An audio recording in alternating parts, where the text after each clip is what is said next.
wabarakatuh. Waalaikumsalam warahmatullahi wabarakatuh.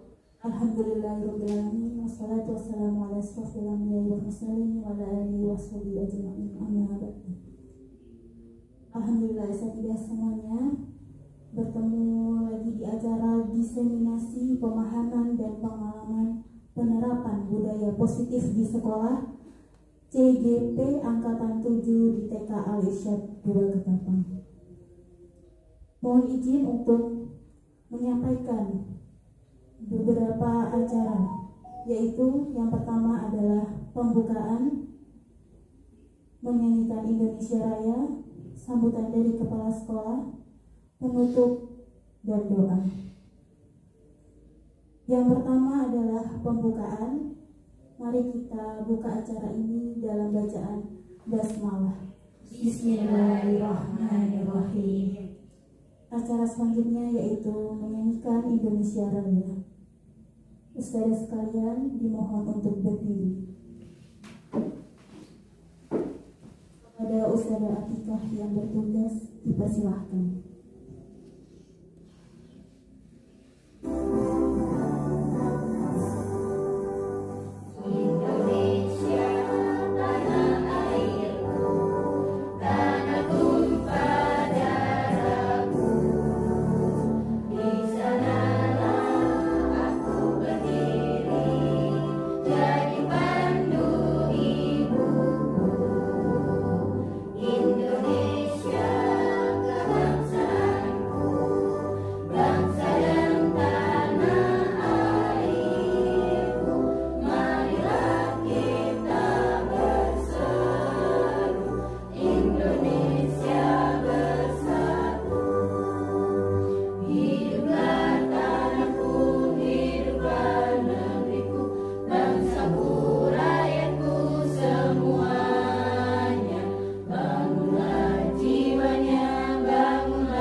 Ustazah Atika dipersilakan untuk kembali dan asatidzah dipersilakan untuk duduk kembali.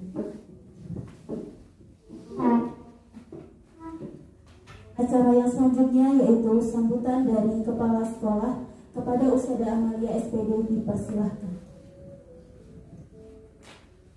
Terima kasih. Bismillahirrahmanirrahim. Assalamualaikum warahmatullahi wabarakatuh.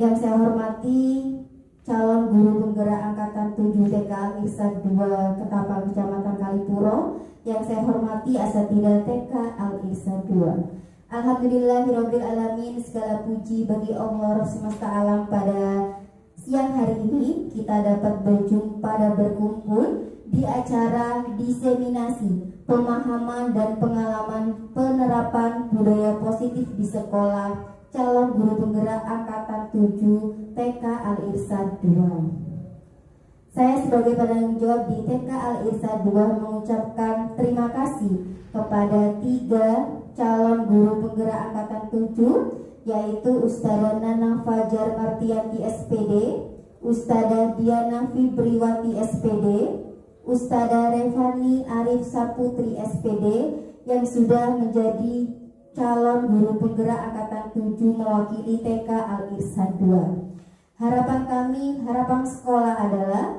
3 guru ini bisa menjadi penggerak bagi dirinya sendiri, bagi teman-teman di lingkungan sekitar, bagi peserta didik, dan tentunya bagi TK Al-Irsyad 2 Kecamatan Kalipuro. Semoga 3 guru yang terpilih ini bisa menggerakkan teman-teman untuk bisa termotivasi untuk selalu memberikan yang terbaik untuk peserta didik. Harapan selanjutnya, harapan sekolah adalah terus belajar, terus lakukan kegiatan pelatihan selama 6 bulan ke depan. Selama 6 bulan terus lakukan pelatihan dengan baik, dan ilmu yang sudah didapatkan nanti insya Allah semoga menjadi ilmu yang bermanfaat. Itu saja pesan dan kesan sekaligus tentang tanggapan tentang calon guru penggerak angkatan 7. Terima kasih, selamat belajar, semoga sukses sampai pelatihan guru penggerak angkatan 7 selesai. Terima kasih. Wassalamualaikum warahmatullahi wabarakatuh. Waalaikumsalam warahmatullahi wabarakatuh.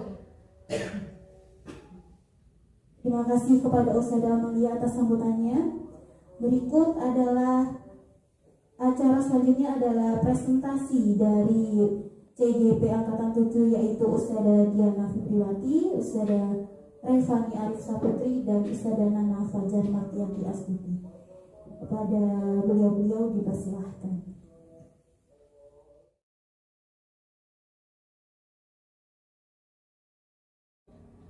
Assalamualaikum warahmatullahi wabarakatuh.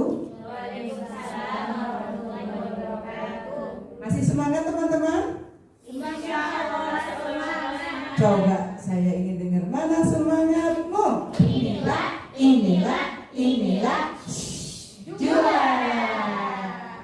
Pertama-tama saya ingin mengucapkan terima kasih kepada Ibu Kepala Sekolah yang sudah memberikan kesempatan hari ini untuk bisa memberikan materi tentang diseminasi pemahaman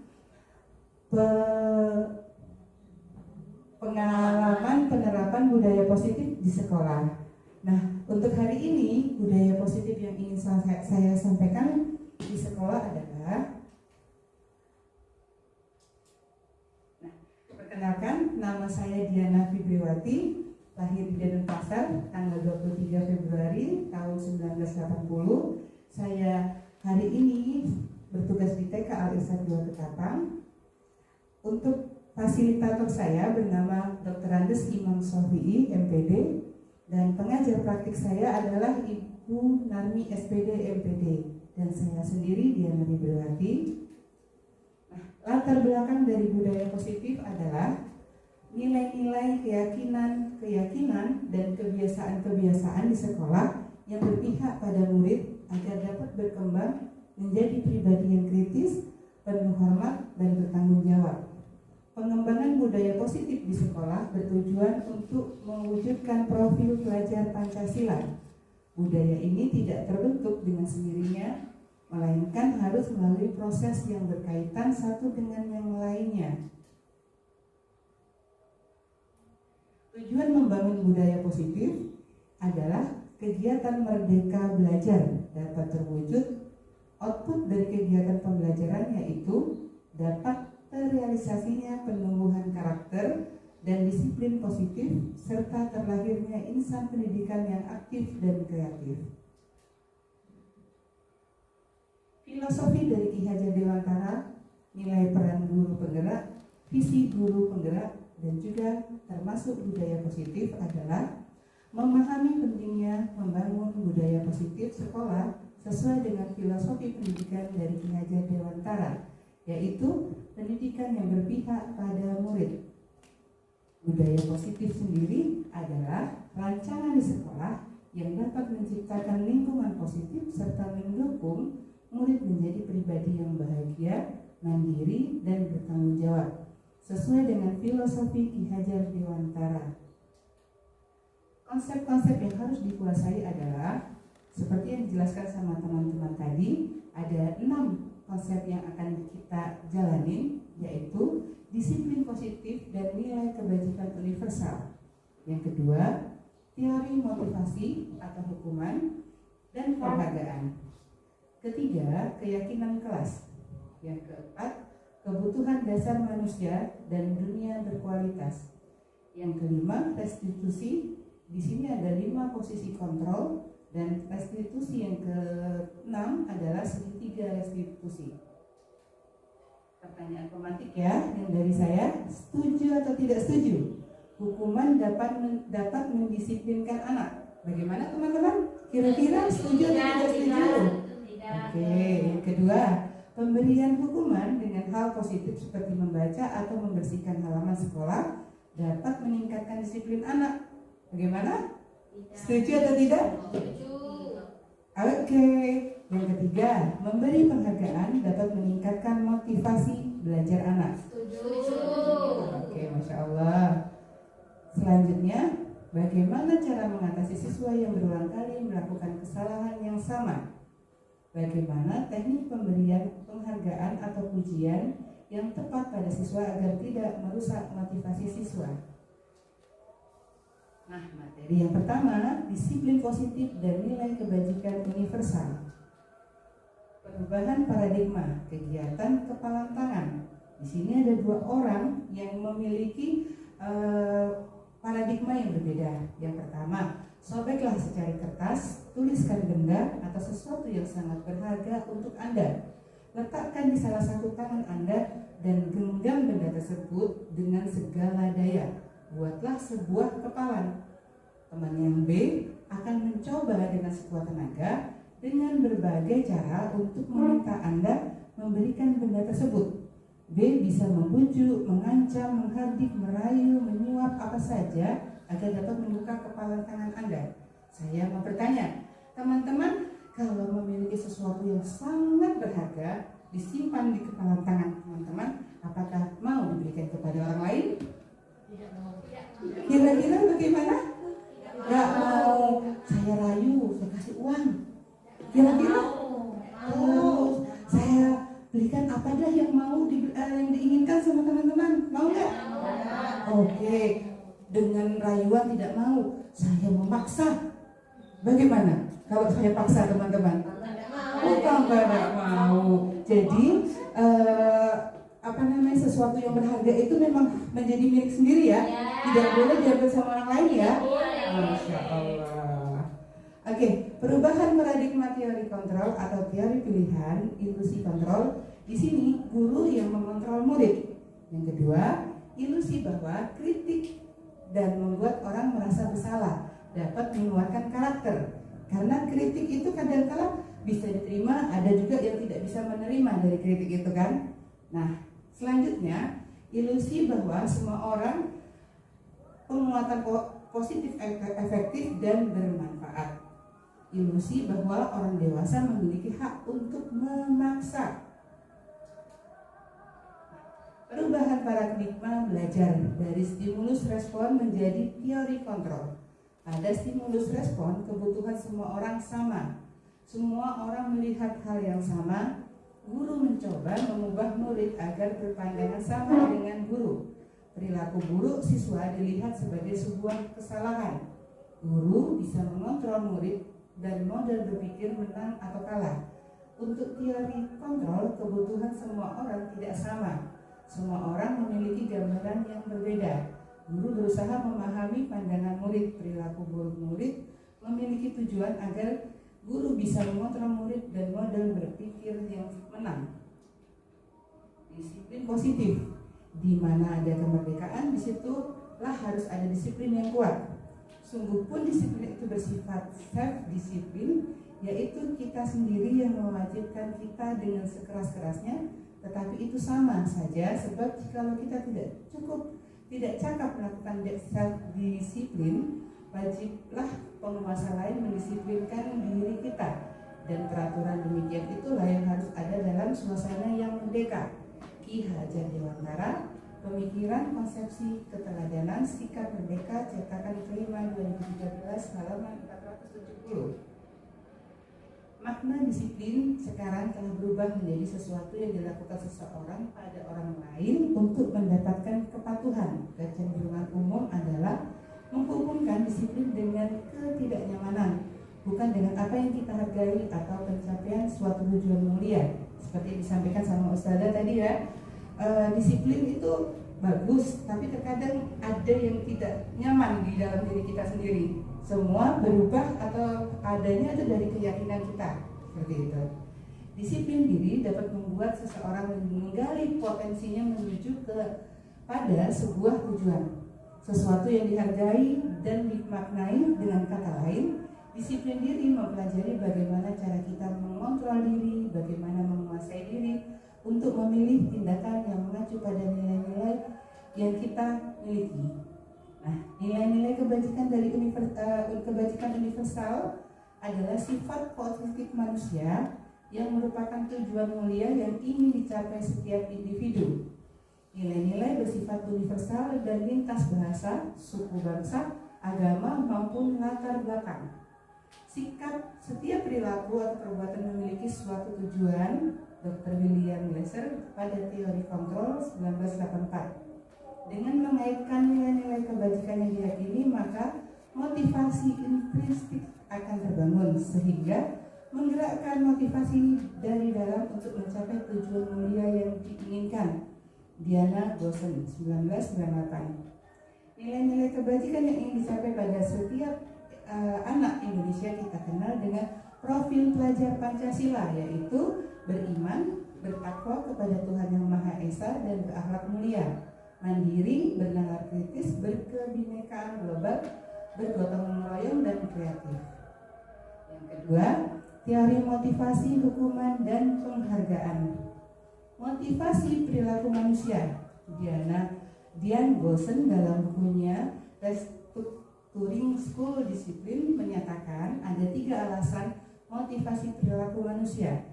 Antara lain, A. Untuk menghindari ketidaknyamanan atau hukuman. Murid bertanya, apa yang akan terjadi apabila saya tidak melakukannya? Hal tersebut merupakan motivasi eksternal. B. Untuk mendapatkan imbalan atau penghargaan dari orang lain. Murid bertanya, apa yang akan saya dapatkan apabila saya melakukannya? Hal tersebut merupakan motivasi eksternal. Yang C. Untuk menjadi orang yang mereka inginkan dan menghargai diri sendiri dengan nilai-nilai yang mereka percaya.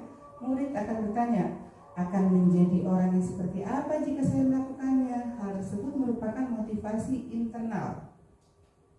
Nah, di sini ada dihukum oleh penghargaan. Penghargaan menurunkan kualitas. Penghargaan mematikan kreativitas. Penghargaan mengurangi motivasi intrinsik. Nah, penghargaan ada yang efektif dan juga ada penghargaan yang merusak hubungan.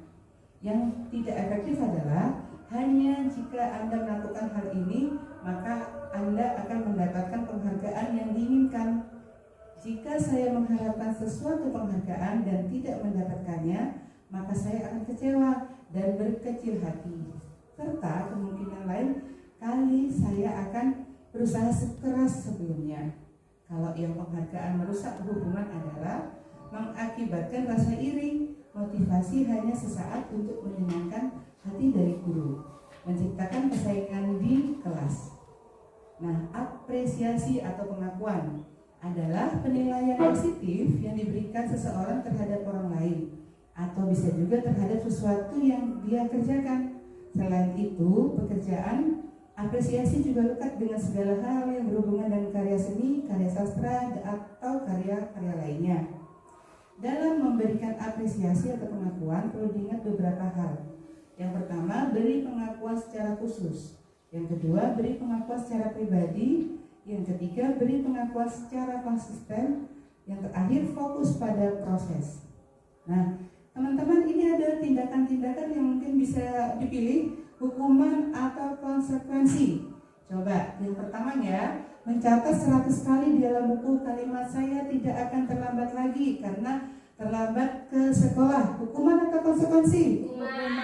Masya Allah. Yang kedua, lari mengelilingi lapangan basket 2 kali karena terlambat hadir di sekolah. Hukuman. Yang ketiga, murid diminta untuk push up 15 kali karena terlambat datang ke sekolah. Hukuman.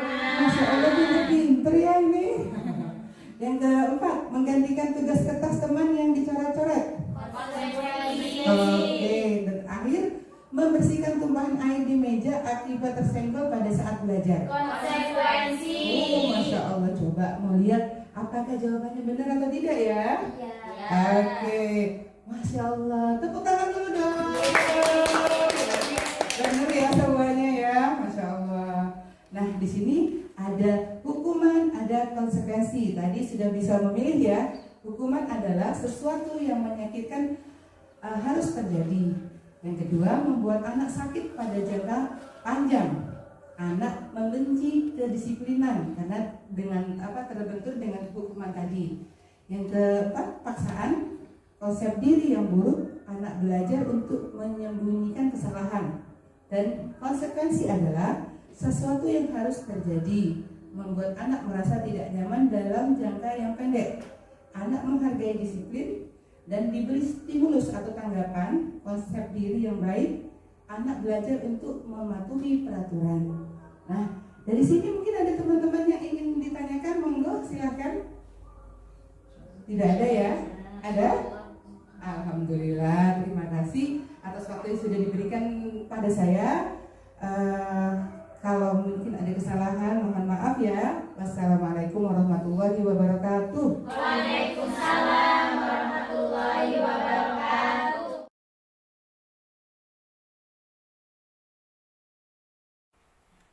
Assalamualaikum warahmatullahi wabarakatuh. Waalaikumsalam warahmatullahi wabarakatuh.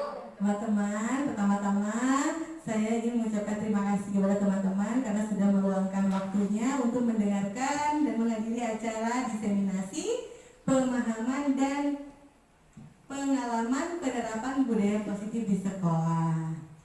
Baik Ustazah, tadi Ustazah Dian sudah menjelaskan tentang penghargaan dan hukuman, konsekuensi. Dan sekarang giliran saya akan memberikan presentasi tentang keyakinan kelas. Nah,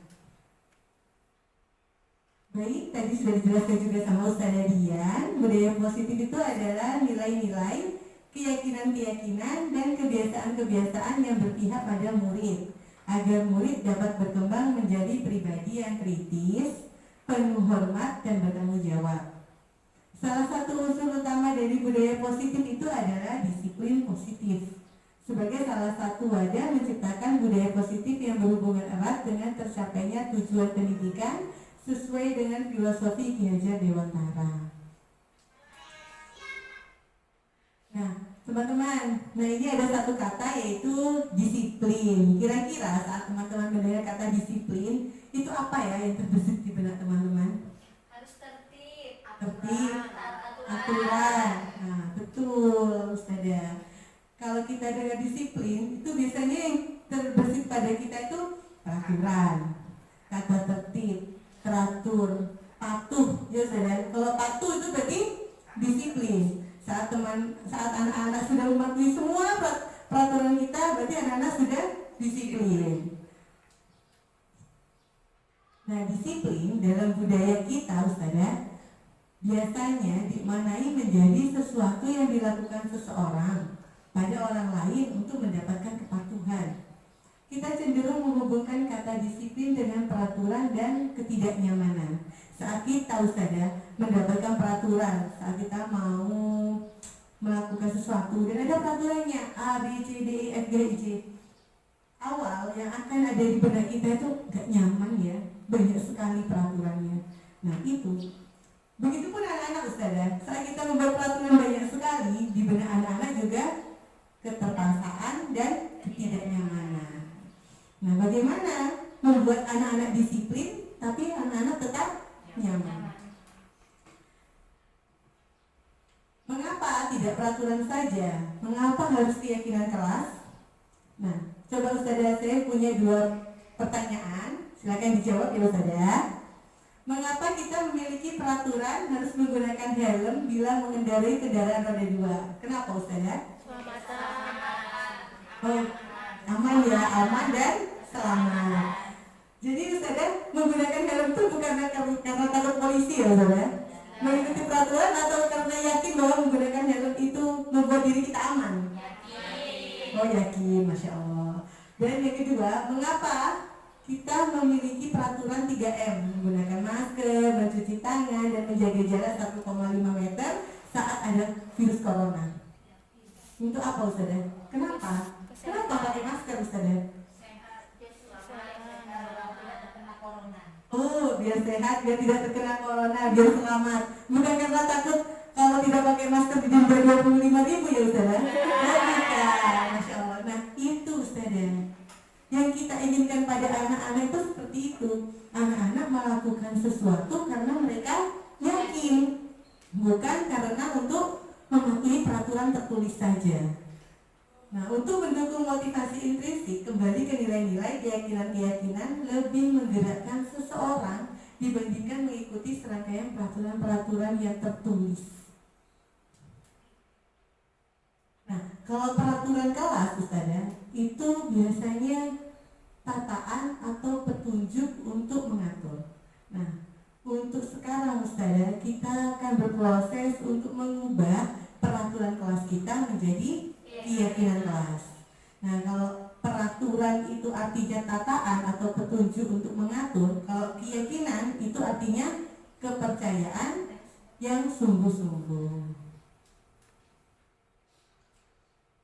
Seseorang akan lebih tergerak dan bersemangat untuk menjalankan keyakinannya daripada hanya sekedar mengikuti serangkaian peraturan tertulis tanpa makna. Murid-murid pun demikian, mereka perlu mendengarkan Ustazah apa sih dan memahami sesungguhnya makna apa dari peraturan-peraturan yang tertulis di kelas. Seperti peraturan mendengarkan Ustazah saat berbicara, apa sih maknanya? Kenapa aku harus mendengarkan Ustazah?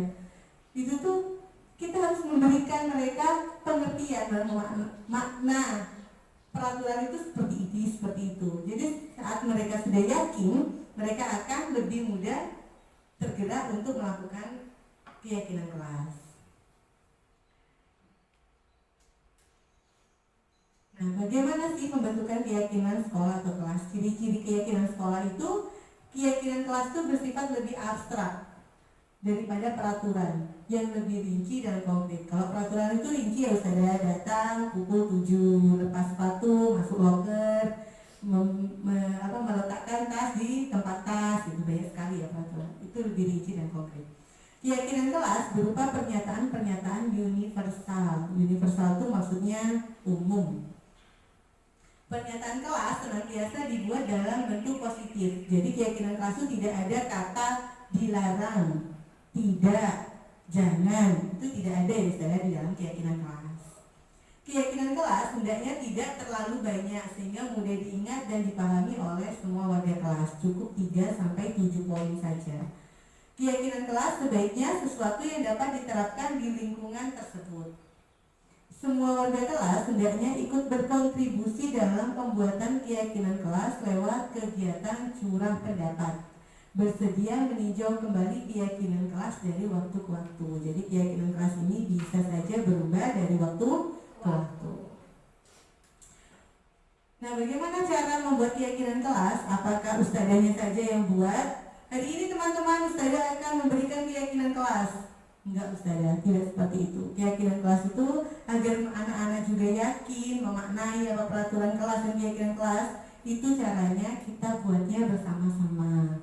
Nah, sebelum kita belajar membuat keyakinan kelas, coba ustadzah sama-sama ya ustadzah kita belajar tentang cara ini. Di sini ada peraturan-peraturan, kita merubahnya menjadi keyakinan kelas. Nah, ya, kalau keyakinan kelas ini kata-katanya harus nilai-nilai kebajikan universal. Nilai-nilai kebajikan universal tadi sudah dijelaskan sama Ustazah Dian bahwa nilai-nilai kebajikan itu seperti contohnya 6 profil pelajar Pancasila: gotong royong, mandiri, kreatif, kritis, kebinekaan global, religius. Nah, itu tuh adalah nilai-nilai kebijakan universal. Adalah nilai-nilai kebajikan itu adalah nilai-nilai yang bisa diterapkan di semua suku, semua agama, semua negara, tidak hanya untuk Indonesia saja. Nah, contohnya ustazah, peraturan selalu kembalikan buku ke tempatnya. Kira-kira keyakinan kelas atau nilai-nilai kebajikan apa yang ingin kita tuju di sananya? Contoh, selalu kembalikan buku ke tempatnya. Contoh ya ustazah, ini contoh saya kasih bocoran satu aja dulu. Nah, tanggung jawab. Selalu kembalikan buku ke tempatnya itu adalah tanggung jawab. Kita masukkan ke keyakinan kelas yaitu tanggung jawab. Kalau dilarang mengganggu orang lain, Ustazah, apa kira-kira? Nilai kebajikan apa? Sayang teman. menghormati. Coba. Ya betul. Dilarang mengganggu orang lain itu adalah salah satu nilai kebajikan, yaitu menghormati. Kalau hadir di sekolah 15 menit sebelum pembelajaran dimulai, itu kira-kira apa Ustazah? Tepat waktu. Terus? Komitmen. Ya betul, Ustazah pintar ya. Berkomitmen. Kita berkomitmen ya. Masya Allah. Dilarang melakukan kekerasan. Kira-kira nilai kebajikan apa Ustazah? Sayang teman, menghormati, menghargai, ya betul. Dilarang melakukan kekerasan itu adalah bisa jadi keselamatan, bisa jadi menghormati orang lain. Kalau dilarang menggunakan narkoba, menyayangi diri sendiri, keselamatan, ya betul. Kesehatan, karena dengan tidak menggunakan narkoba, insya Allah kita menjadi orang yang sehat. Bergantian atau menunggu giliran, kira-kira nilai kebajikan apa yang ingin kita tuju di sana? Sabar. Ya betul, sabar dan juga menghormati orang lain. Dengan menunggu giliran kita menghormati hak orang lain. Kalau gunakan masker, ya betul, ternyata sudah mulai lihat ya Ustazah. Kalau jangan berlari di kelas atau koridor, ya betul, keselamatan dan juga keamanan, agar semua siswa atau semua teman-teman aman ya. Nah, kita kembali lagi, bagaimana sih membentuk keyakinan kelas? Yang pertama yaitu mempersilakan warga sekolah atau murid-murid di sekolah atau kelas untuk bercurah pendapat tentang peraturan yang perlu disepakati di sekolah. Jadi Ustazah bilang dulu sama anak-anak, hari ini kita akan membuat keyakinan kelas. Coba kira-kira keyakinan kelasnya bagaimana yang ingin kita lakukan di kelas kita. Jadi semua anak, jadi seandainya dalam satu kelas 30 orang, berarti 30 orang berpendapat sendiri-sendiri. Terus mencatat semua masukan-masukan para murid atau warga sekolah di papan tulis atau di kertas besar, di mana semua anggota kelas warga sekolah bisa melihat hasil curah pendapat. Jadi setelah itu ditempel ya Ustazah, ditempel pendapatnya anak-anak itu ditempel di sebuah kertas besar. Setelah itu susunlah keyakinan kelas sesuai prosedur pembentukan keyakinan sekolah atau kelas. Gantilah kalimat-kalimat dalam bentuk negatif menjadi kalimat positif. Contohnya ya Ustazah, jangan berlari di kelas atau koridor. Kalimat positifnya berjalanlah di kelas atau koridor. Jadi kalau ada kata dilarang, jangan, tidak boleh, itu diganti menjadi kalimat positif. Tinjau kembali daftar curah pendapat yang sudah dicatat. Anda mungkin akan mendapati bahwa pernyataan yang tertulis di sana masih banyak yang berupa peraturan-peraturan. Selanjutnya, ajak warga sekolah atau murid-murid untuk menemukan nilai kebajikan atau keyakinan yang dituju dari peraturan tersebut. Contoh, berjalan di kelas, dengarkan guru, datang tepat waktu, itu berada di bawah satu payung, yaitu keyakinan untuk saling menghormati atau nilai kebajikan hormat. Keyakinan inilah yang dimasukkan dalam daftar untuk disepakati. Kegiatan ini juga merupakan pendalaman pemahaman bentuk peraturan keyakinan sekolah atau kelas.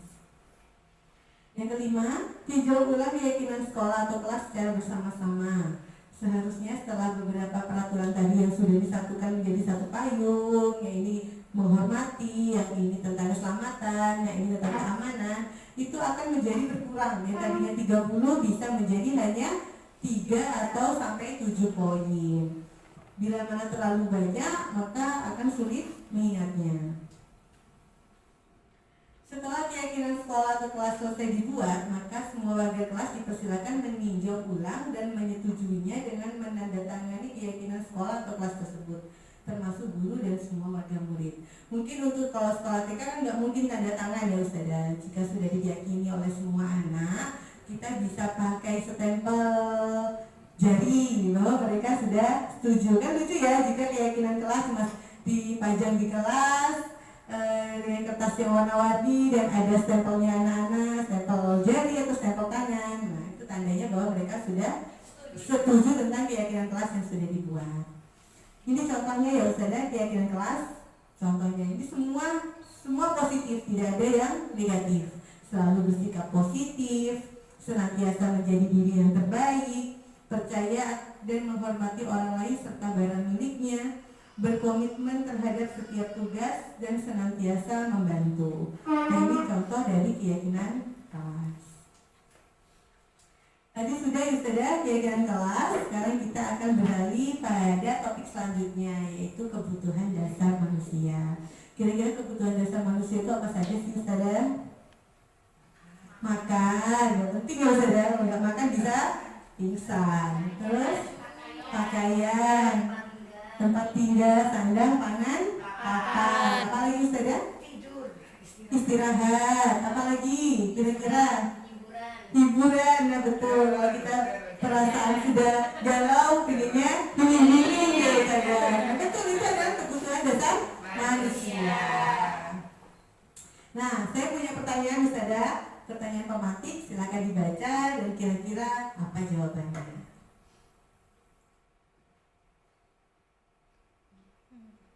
Monggo dibaca Ustazah. Ibu Ambar. Saya membacakan.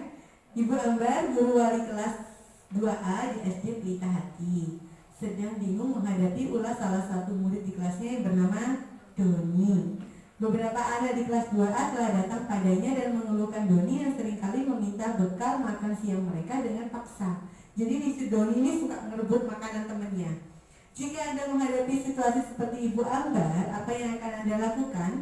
Menurut Anda kira-kira apa alasan Doni melakukan hal itu? Kira-kira kenapa sih Ustazah Doni?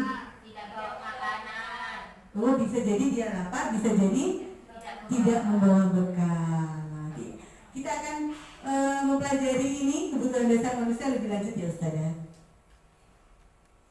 Nah, kebutuhan dasar manusia itu ada 5. Yang pertama, bertahan hidup. Yang kedua, kasih sayang dan rasa diterima. Yang ketiga, kebebasan. Yang keempat, kesenangan. Yang kelima, penguasaan. Ingat-ingat ya Ustazah, ada 5. Seluruh tindakan manusia memiliki tujuan tertentu. Pasti Ustazah, semua tindakan kita pasti punya tujuan. Kita bangun pagi, ada tujuannya, oh mau kerja. Kita masuk kamar mandi, ada tujuannya Ustazah, oh mau mandi atau mau buang air besar atau buang air kecil. Oh kita masuk ke masjid, ada tujuannya, mau sholat. Ada nggak Ustazah tindakan-tindakan sesuatu yang Ustazah lakukan tapi tidak ada tujuannya? Tiduran pun ada tujuannya ya Ustazah, mengistirahatkan tubuh kita. Nggak ada yang nggak ada tujuannya Ustazah, pasti semua ada tujuannya. Semua yang kita lakukan itu adalah usaha terbaik kita untuk mendapatkan apa yang kita inginkan.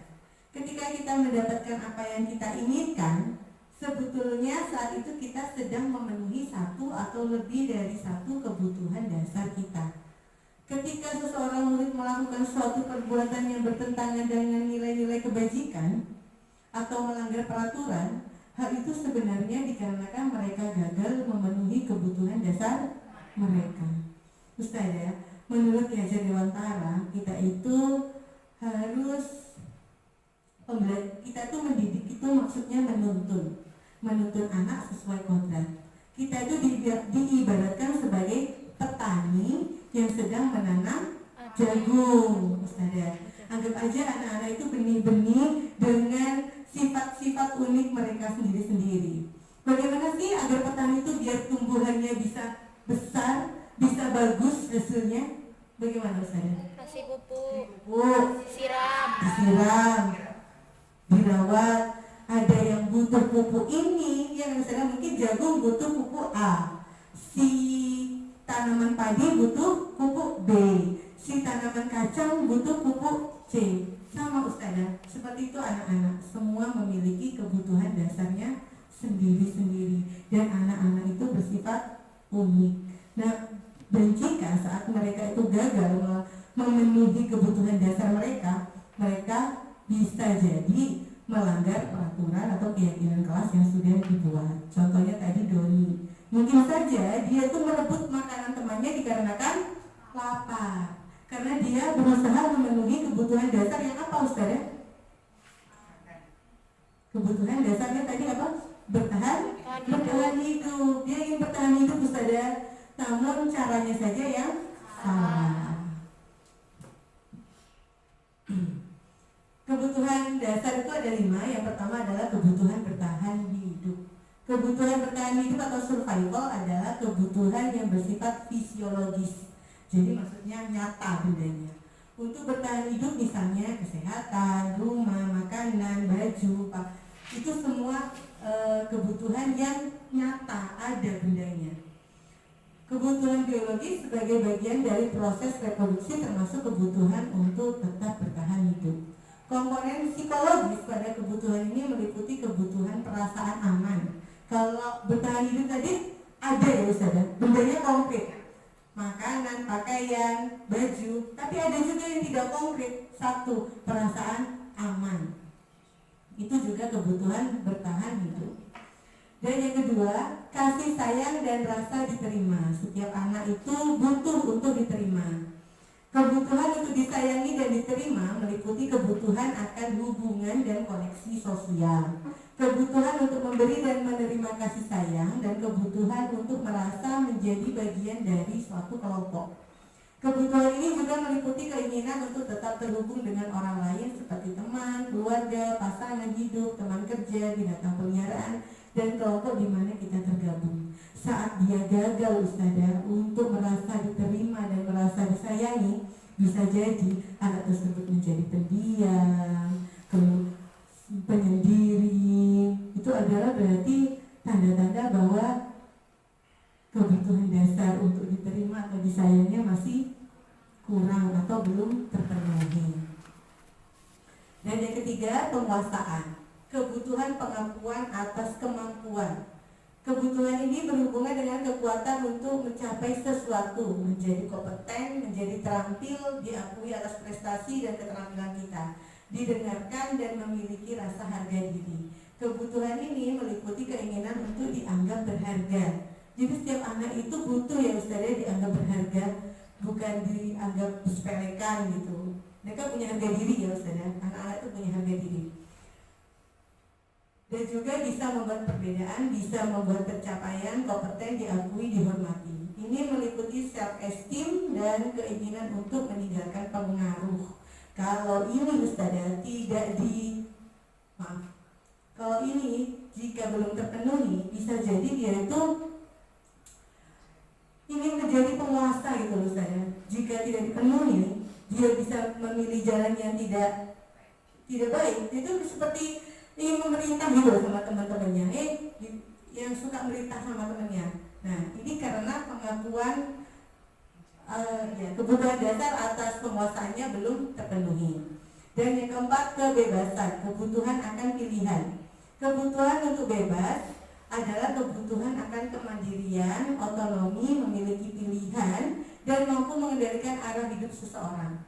Anak-anak dengan kebutuhan kebebasan yang tinggi menginginkan pilihan. Mereka perlu banyak bergerak, suka mencoba-coba, tidak terlalu terpengaruh orang lain, dan senang mencoba hal baru dan menari. Ini pasti sama anak TK ya Ustaz. Anak TK itu kalau seandainya hari ini kita mewarnai terus, apa yang akan mereka lakukan? Bosan lah. Kenapa? Karena nggak ada pilihan. Karena itu di kurikulum Merdeka kita menggunakan banyak pilihan pembelajaran. Jadi harus menggunakan pembelajaran yang diferensiasi. Banyak sekali kegiatan pembelajaran yang bisa dipilih oleh anak-anak agar mereka tidak merasa bosan di kelas. Dan yang terakhir adalah kesenangan, kebutuhan untuk merasa senang. Kebutuhan akan kesenangan adalah kebutuhan untuk mencari kesenangan, bermain, dan tertawa. Bayangkan hidup tanpa kenikmatan apapun. Betapa menyedihkan ya Ustazah, sedih Ustazah, makan gak enak, tidur gak enak, sedih Ustazah. Anak-anak dengan kebutuhan dasar kesenangan yang tinggi biasanya ingin menikmati apa yang dilakukan. Mereka juga bisa berkonsentrasi tinggi saat mengerjakan hal yang disenangi. Baik Ustazah, untuk kita bisa memahami betul tentang sikap dan kebutuhan dasar manusia, saya punya kasus, kita kerjakan bersama-sama ya Ustazah, biar kita bisa lebih memahami. Bimo, seorang anak TKB, selalu berlari keluar kelas menuju jalan raya di depan sekolahnya yang ramai dengan kendaraan. Tingkahnya membuat guru, namanya Bu Ani, ini gurunya, bingung dan seringkali lari mengejarnya. Ada beberapa kemungkinan jawaban yang diberikan Bimo. Identifikasi kebutuhan apa yang ingin dipenuhi oleh Bimo jika respon Bimo seperti ini. Saya ditanya, kenapa kok lari-lari? Si Bimo jawab, aku senang main kejar-kejaran sama Ustazah itu. Seru ya Ustazah. Kira-kira dia sedang memenuhi kebutuhan dasar apa sih Ustazah? Yang mana? Betul gak ya? Betul, karena dia senang. Dia ingin memenuhi kesenangan pada dirinya, kebutuhan kesenangan. Tapi saat itu tadi kalau jawabnya seperti itu. Tapi kalau jawabnya gini, kenapa Mas Bimo lari-lari? Ibu kejar aku, karena kan ibu guru sayang aku pengen loh dikejar sama Ustazah. Ustazah kan sayang sama aku. Berarti dia tuh ingin apa sih Ustazah? Kebutuhan dasar mana yang belum dia penuhi? Iya betul, cinta dan kasih sayang. Kalau jawabannya gini Ustazah, hebat kan Ustazah? Bisa bikin Ustazah kejar-kejar aku, lariku cepet kan Ustazah? Nah itu apa Ustazah? Dia ingin diapakan sih sama Ustazahnya? Iya betul, dia tuh penguasaan, ingin diakui, dia tuh bisa gitu ya. Terus kalau yang terakhir Ustazah, kalau jawabannya aku bosen ya Ustazah, mau terus dalam kelas, makanya aku lari-lari Ustazah. Dia tuh ngapain sih Ustazah? Kebutuhan dasar apa yang ingin dia penuhi kira-kira? Bertahan hidup. Kebebasan. Betul, kebebasan. Kenapa? Karena tidak ada pilihan di kelasnya, mewarnai saja. Dia ingin melakukan sesuatu yang lebih menyenangkan. Dia ingin adanya bebas memilih kegiatan. Lanjut ya Ustazah? Masih semangat kan? Nah, ini ada lagi kasus. Dinda, seorang anak kelas 3 SD, begitu tiba di rumah sepulang dari sekolah, menangis dan mengadu pada ibunya bahwa dia benci pada Ibu Rani, gurunya. Gak ada ya Ustazah, menurut kita bilang benci ya sama kita ya, insya Allah. Menurut Anda, kebutuhan apa yang berusaha dipenuhi oleh Dinda jika jawabannya seperti ini? Saat nangis, mamanya tanya. Terus si Dinda jawab, ibu guru bilang aku gak boleh bersenandung sewaktu mengerjakan tugas. Nyanyi maksudnya. Katanya kelas tuh harus tenang, tidak ada suara. Kan gak seru ya Ma? Kalau kayak gitu, kira-kira kebutuhan dasar apa sih yang tidak yang belum terpenuhi? Iya, betul, kesenangan. Dia senang maksudnya maunya mengerjakan sesuatu sambil nyanyi-nyanyi sama ustazahnya nggak boleh, jadinya kesenangannya tidak terpenuhi. Terus kalau jawabnya gini, kenapa kok nangis nak? Iya, tadi Bu Rani tidak menyapa aku hari ini. Padahal kan aku pakai jepit rambut baru ya Ustazah, atau aku pakai sepatu baru ya Ma. Tapi Bu Rani nggak lihat aku. Kira-kira? Hah? Iya. Kebutuhan dasar yang mana yang tadi belum dipenuhi? Penguasaan. Kan bukan skill Ustazah, dia pakai jepit baru. Kebebasan. Iya, cinta dan kasih sayang. Maksudnya itu ingin diperhatikan sama ustazahnya atau gurunya ya Ustazah. Tapi kalau jawabannya gini Ustazah, aku sebel gambarku tidak rapi, malah sama Bu Rani ditunjukin ke kelas di depan teman-temanku. Kira-kira kebutuhan dasar apa yang dia tidak terpenuhi sampai dia nangis Ustazah?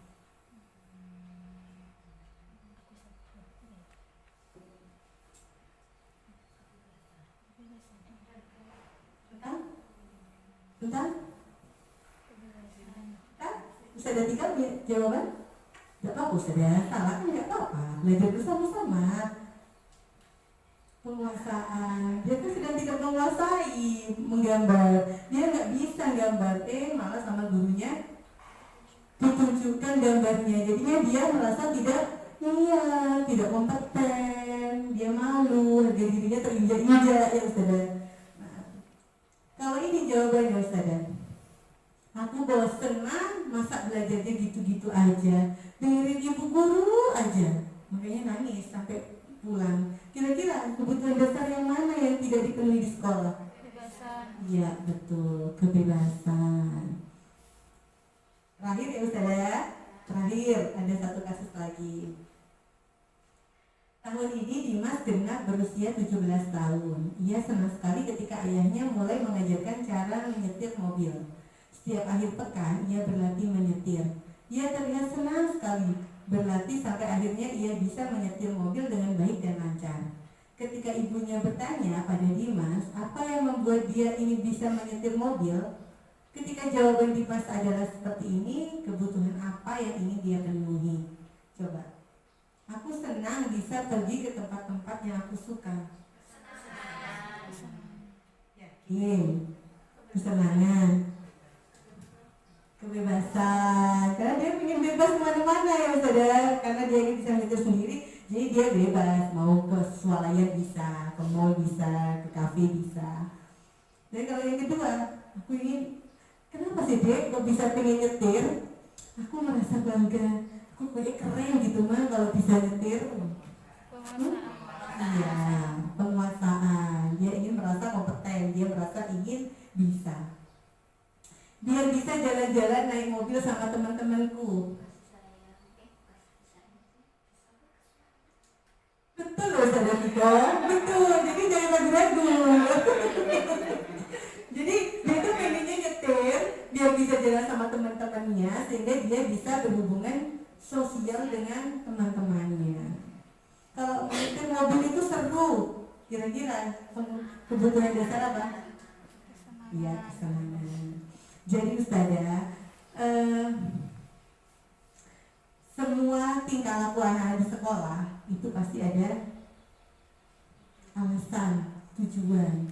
Jadi kalau seandainya tadi lari-lari ya, seperti Mas Akbar lari-lari ke depan, mungkin saya perlu mengidentifikasi kenapa Mas Akbar seperti itu. Kenapa lari-lari di depan? Mungkin saja dia ingin saya kejar karena butuh cinta kasih dari saya, atau karena dia ingin seru pembelajarannya begitu. Jadi apabila anak melakukan pelanggaran atau di sekolah, itu mungkin saja karena kebutuhan dasar manusianya belum terpenuhi. Jadi kita sebagai guru harus bisa memenuhi kebutuhan dasar anak-anak. Seperti tadi Bapak Tani yang ingin tumbuhannya tumbuh dengan lebat, subur, itu harus memenuhi kebutuhan dasar tanamannya. Kalau ada butuh pupuk, butuh air, butuh sinar matahari.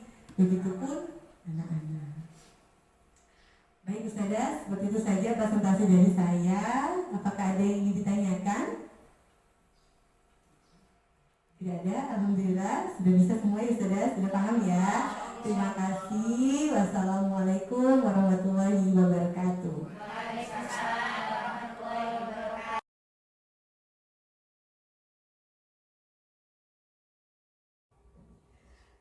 Bismillahirrahmanirrahim. Assalamualaikum warahmatullahi wabarakatuh. Waalaikumsalam warahmatullahi wabarakatuh. Baik, Asatidzah, terima kasih hari ini sudah bersedia meluangkan waktunya sebentar untuk mengikuti diseminasi pemahaman dan pengalaman penerapan budaya positif di sekolah. Baik, teman-teman, tadi sudah ada Ustazah Dian, kemudian Ustazah Fani. Sekarang saya melanjutkan yang ketiga, yaitu materi yang terakhir, yaitu tentang restitusi.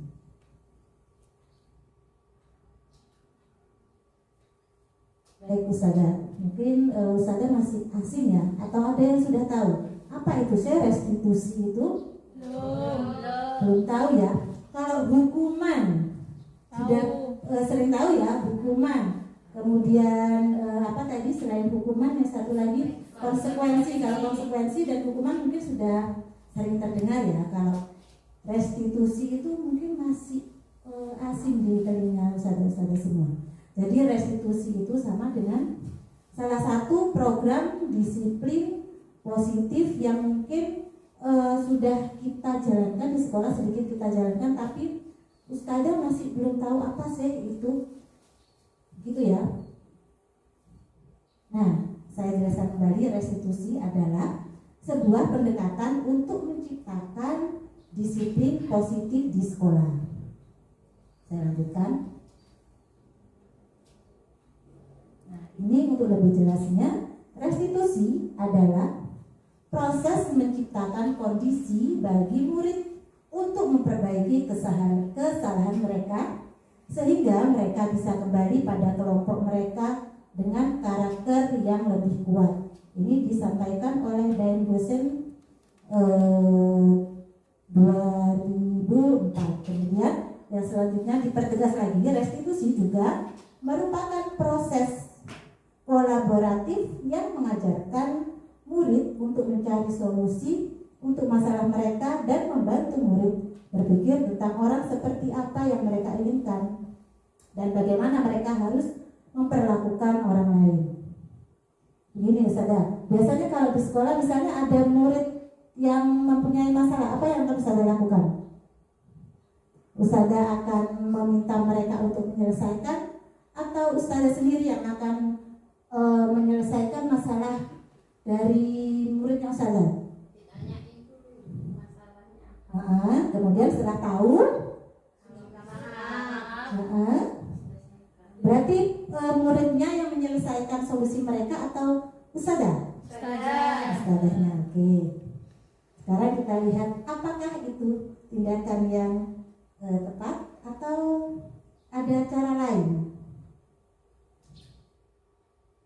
Ya, kita lanjutkan lagi. Restitusi ternyata adalah tujuannya ketika murid berbuat salah, guru akan menanggapi dengan cara yang memungkinkan murid untuk membuat evaluasi internal tentang apa yang dapat mereka lakukan untuk memperbaiki kesalahan mereka dan mendapatkan kembali harga dirinya.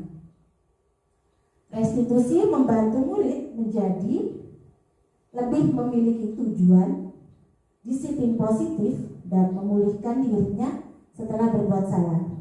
Tujuannya adalah menjadi orang yang menghargai nilai-nilai kebajikan yang mereka percayai. Saya lanjutkan. Ya. Ciri-ciri restitusi, tadi restitusi masih itu ya, masih apa namanya? Masih asing ya. Dan ternyata ini untuk mengenal lebih jauh tentang restitusi. Ciri-cirinya yang pertama, restitusi bukan untuk menebus kesalahan, namun untuk belajar dari kesalahan.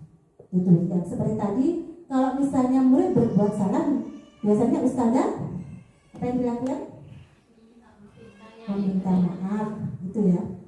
Nah, ternyata itu jika kita lakukan seperti itu, restitusi mengajarkan murid belajar dari kesalahan untuk menjadi lebih baik di masa depan. Jadi ternyata Ustazah, jika Ustazah meminta murid untuk meminta maaf, itu bukan malah menyelesaikan masalah. Karena apa?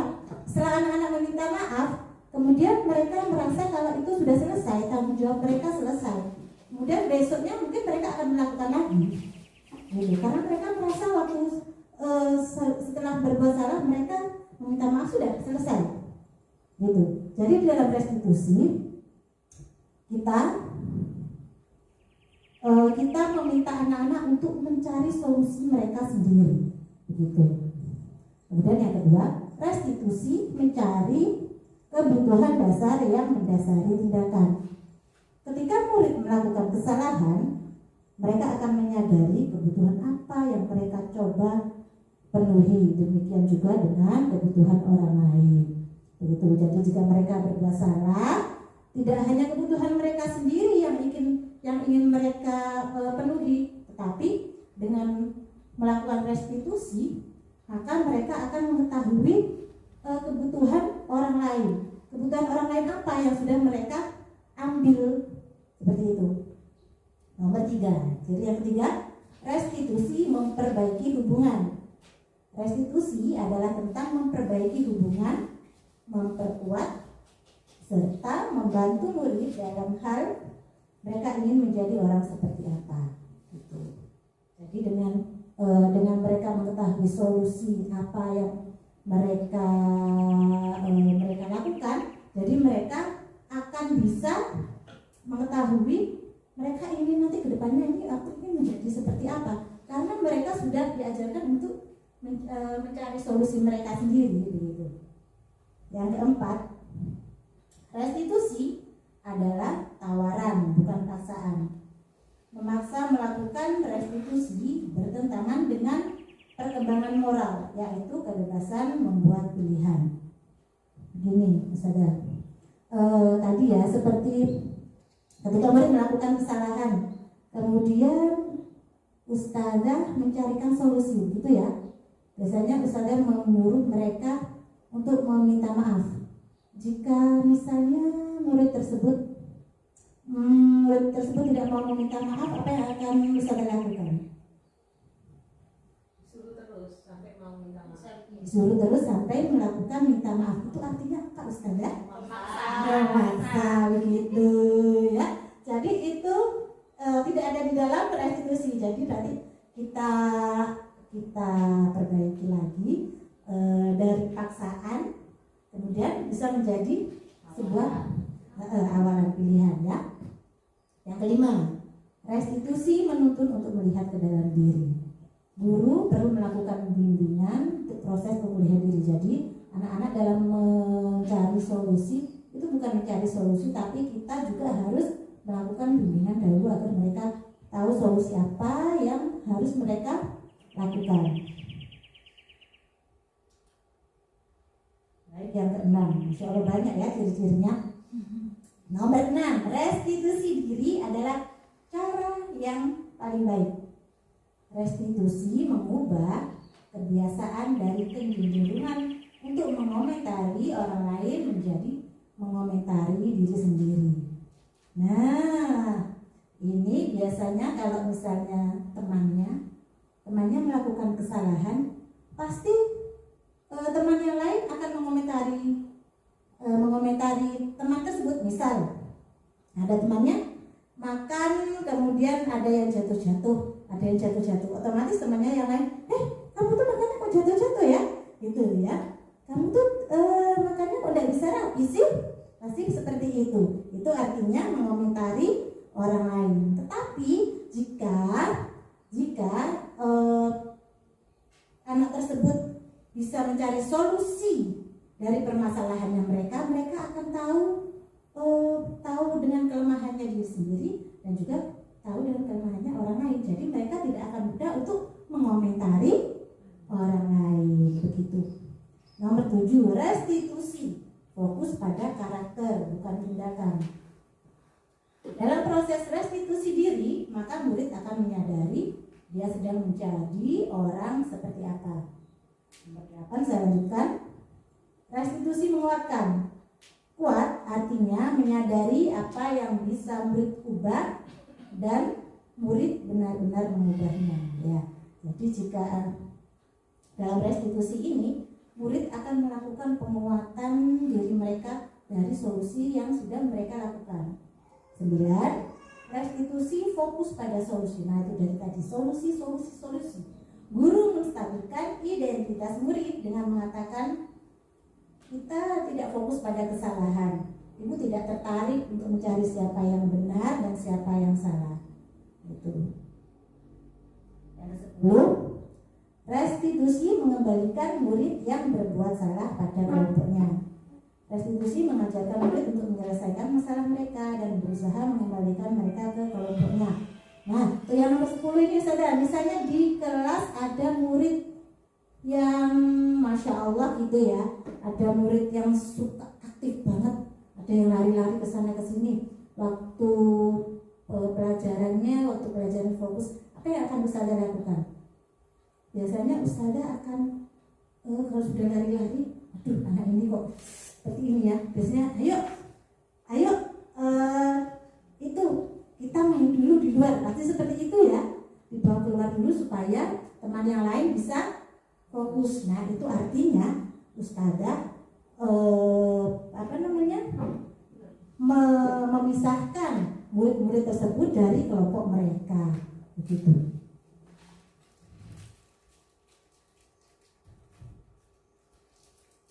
Saya lanjutkan kembali restitusi. Dan dosen mengembangkan proses disiplin yang berpusat pada anak, yaitu melakukan pendekatan restitusi yang disebut dengan 5 posisi kontrol dan juga menggunakan tahapan restitusi yang disebut dengan segitiga restitusi.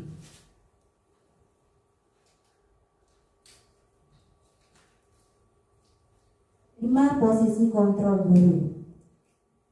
Posisi kontrol guru ini ada 5. Yang pertama, guru sebagai penghukum. Yang kedua, guru sebagai pembuat merasa bersalah. Kemudian guru sebagai teman. Yang keempat, guru sebagai pemantau. Dan yang terakhir, guru sebagai manajer.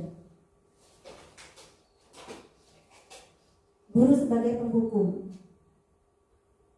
Sebagai penghukum, guru bisa menggunakan hukuman fisik maupun verbal. Senantiasa mengatakan bahwa sekolah memerlukan sistem atau alat yang dapat lebih menekan murid-murid lebih dalam lagi. Sebagai penghukum ini biasanya ciri-cirinya menggunakan suara yang tinggi, kemudian mata melotot, dan jari menunjuk-nunjuk dan menghardik. Misalnya nih, terlambat lagi, pasti terlambat lagi, selalu datang terlambat. Kapan bisa datang tepat waktu? Seperti itu berarti posisi guru sebagai penghukum. Hasilnya kepada siswa, kemungkinan siswa akan marah, kemudian menjadi pendendam dan menjadi agresif. Biasanya muridnya ini akan ke gurunya, itu guru yang selalu marahin aku itu, gitu ya. Kemudian yang kedua, yang pertama guru sebagai penghukum. Yang kedua, guru sebagai pembuat merasa bersalah. Pembuat rasa bersalah akan menggunakan keheningan yang membuat orang lain merasa tidak nyaman, bersalah, atau rendah diri. Ciri-cirinya menggunakan suara yang memelas, halus, sedih. Bahasa tubuhnya merapat pada anak dan cenderung lesu. Contohnya, Adik, kamu ini bagaimana ya? Kamu sudah berjanji dengan ibu tidak akan terlambat lagi. Kamu kenapa ya sering sekali mengecewakan ibu? Ibu benar-benar kecewa sekali. Ya, menggunakan suara yang sedih. Hasilnya, kenapa murid akan merasa bersalah? Bersalah telah mengecewakan ibu guru. Minta maaf, mengecewakan ibu gurunya. Murid akan menjadi orang yang merasa gagal dan tidak sanggup membahagiakan orang lain. Emosi akan tertanam rapat di dalam. Murid akan menahan perasaan, merasa tertekan seperti ini lah yang tiba-tiba bisa meletup. Murid tertekan. Seperti inilah yang tiba-tiba bisa meletup amarahnya dan bisa menyakiti diri sendiri atau orang lain. Ya, karena dia selalu gurunya selalu mengatakan ibu merasa kecewa, jadi si anak selalu merasa gagal sebagai seorang murid. Next, yang ketiga, guru sebagai teman. Guru tidak akan menyakiti murid, namun akan tetap berusaha mengontrol murid melalui persuasi. Guru di posisi teman menggunakan hubungan baik dan humor untuk mempengaruhi seseorang. Ciri-cirinya nada suaranya ramah, akrab, dan bercanda. Kemudian menggunakan bahasa tubuh merapat pada murid. Mata tertuju pada murid dan menggunakan senyum jenaka. Jadi seperti ustadzah berbicara dengan teman ustadzah, gitu ya. Contohnya, Adi, ayolah, bagaimana sih kamu? Kemarin kamu sudah janji ke ibu bukan? Kenapa terlambat lagi? Ya sudah, tidak apa-apa. Duduk dulu sana. Nanti ibu bantu. Kamu ini, gitu ya, itu sebagai teman. Hasilnya, karena merasa akrab, jadi murid akan merasa senang dan akrab dengan guru. Sisi negatifnya, murid menjadi tergantung pada guru tersebut. Bila ada masalah, dia merasa bisa mengandalkan guru tersebut untuk membantunya. Dari sini paham ya Ustaz? Insya Allah. Yang keempat, guru sebagai pemantau. Memantau berarti mengawasi. Kita bertanggung jawab atas perilaku orang-orang yang kita awasi. dengan menggunakan sanksi atau konsekuensi. Sanksi tadi hukuman ya, sanksi atau konsekuensi. Kita dapat memisahkan hubungan pribadi kita dengan murid sebagai seseorang yang menjalankan posisi pemantau. Ciri-cirinya ada suaranya datar, bahasa tubuhnya formal. Contohnya, Adik, tahukah kamu jam berapa kita mulai? Kamu terlambat 15 menit. Apakah kamu sudah mengetahui konsekuensi yang harus dilakukan bila terlambat? Nanti pada saat jam istirahat harus tinggal di kelas untuk menyelesaikan tugas yang tertinggal tadi. Saya tunggu. Ya. Kemudian hasilnya dari guru sebagai pemantau ini, murid akan memahami konsekuensi yang harus dijalankan karena telah melanggar salah satu peraturan. Tadi ya, konsekuensi hukuman, berarti ini konsekuensinya.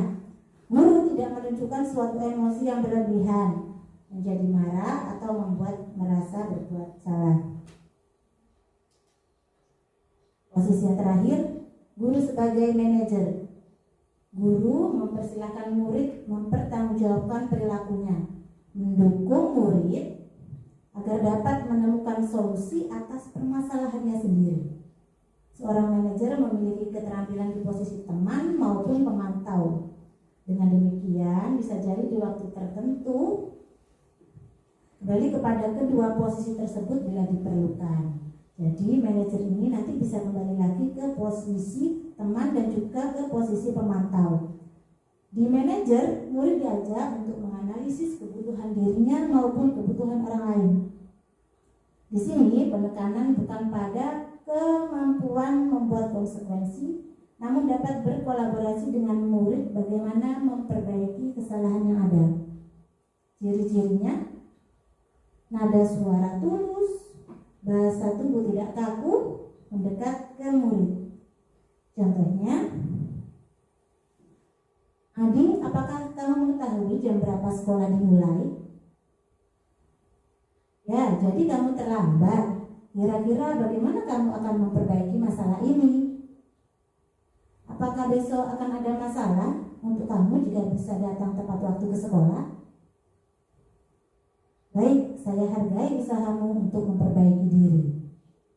Hasilnya, pada posisi manajer, maka suara guru sebaiknya tulus, tidak perlu marah, tidak perlu meninggikan suara, apalagi menunjuk-nunjuk jari ke murid, berkaca pinggang atau bersikap seolah-olah menyesal, tampak sedih sekali akan perbuatan murid maupun bersenda gurau.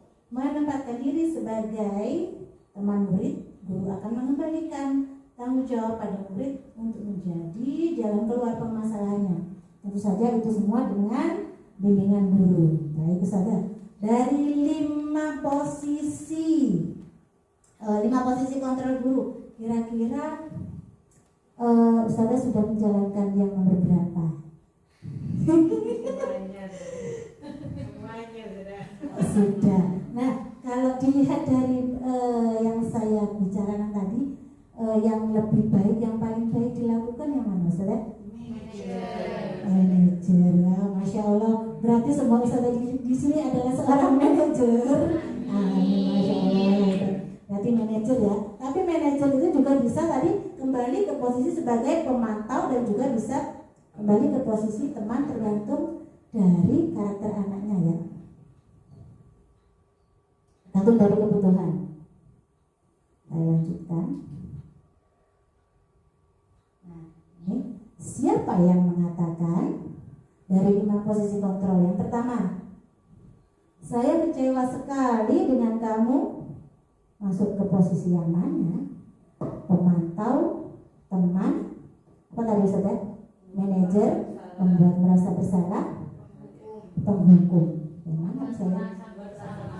Membuat merasa bersalah. Nanti kita lihat ya di slide berikutnya. Nomor 2, kamu tidak pernah benar melakukannya. Kamu tidak pernah benar melakukannya. Penghukum. Oke. Nomor 3, ayolah lakukan demi ibu. Ayolah. Teman. Oke. Nomor 4, apakah stiker bintang hari ini? Apakah itu? Apa ya? Manajer?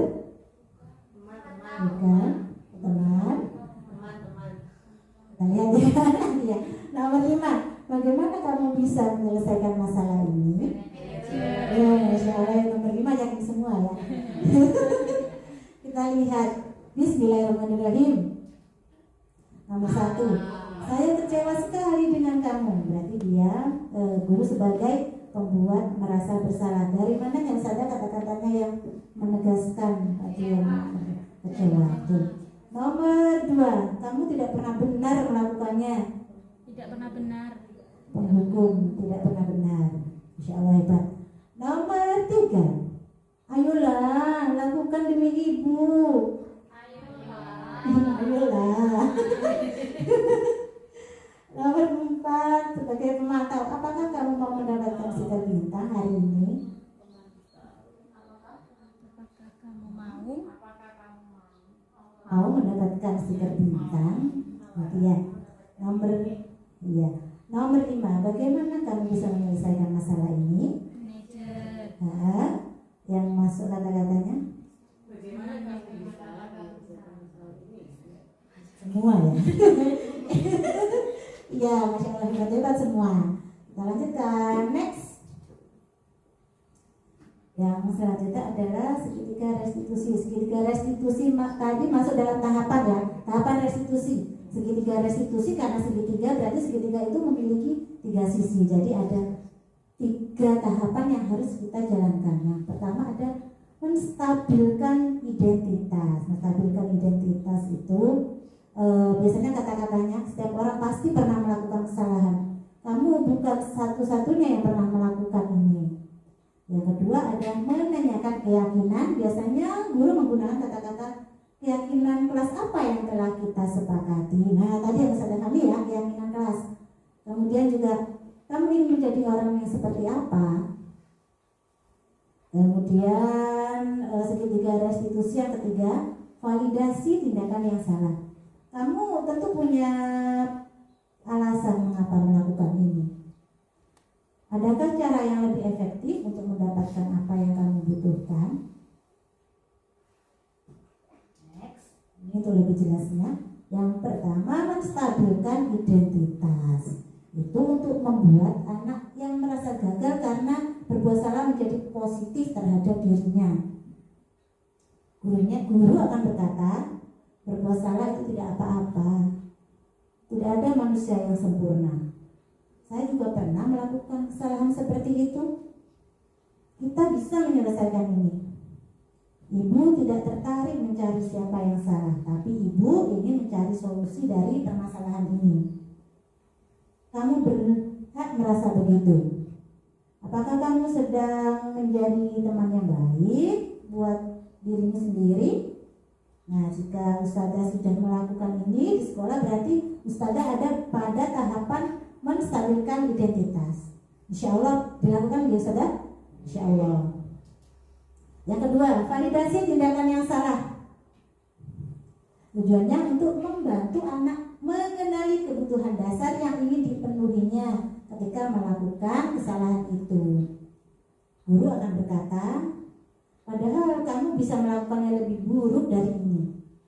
Kamu pasti punya alasan mengapa melakukan hal itu. Kamu patut bangga pada dirimu sendiri karena kamu telah melindungi sesuatu yang penting buatmu. Kamu boleh mempertahankan sikap itu, tapi kamu harus menambahkan sikap yang baru. Ini untuk yang kedua, validasi tindakan yang salah. Jadi validasi tindakan yang salah ini dilakukan supaya anak-anak tahu apa kesalahan yang mereka lakukan, gitu ya.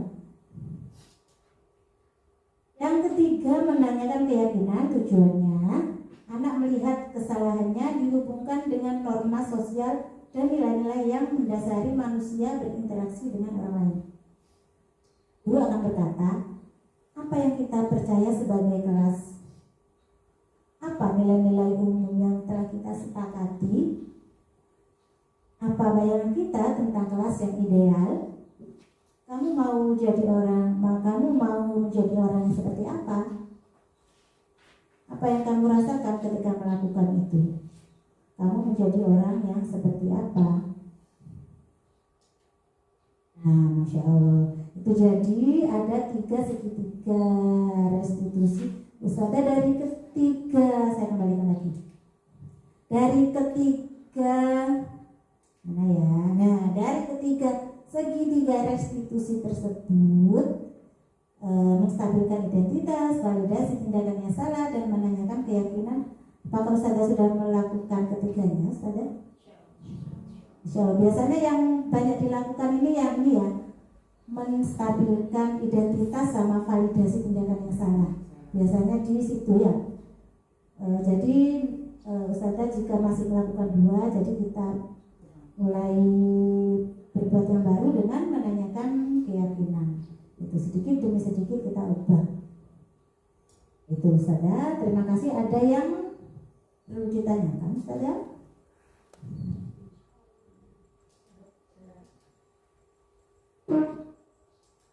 Sudah, alhamdulillah rabbil alamin. Baiklah. Jadi sekolah itu diibaratkan sebagai, seperti tadi Ustazah Fahmi bilang, sekolah itu diibaratkan sebagai tanah tempat bercocok tanam. Jadi murid sebagai bibitnya, guru sebagai petaninya, dan sekolah sebagai sawahnya atau ladangnya. Jadi baik buruknya hasil yang kita dapatkan tergantung dari petaninya. Jadi sebagai petani kita harus semaksimal mungkin untuk mendidik anak-anak dalam menemukan jati dirinya. Itu ya, salah satunya dengan budaya positif itu. Gitu saja. Terima kasih. Terima kasih untuk waktunya, untuk saudara semua. Sekian dari saya. Wassalamualaikum warahmatullahi wabarakatuh.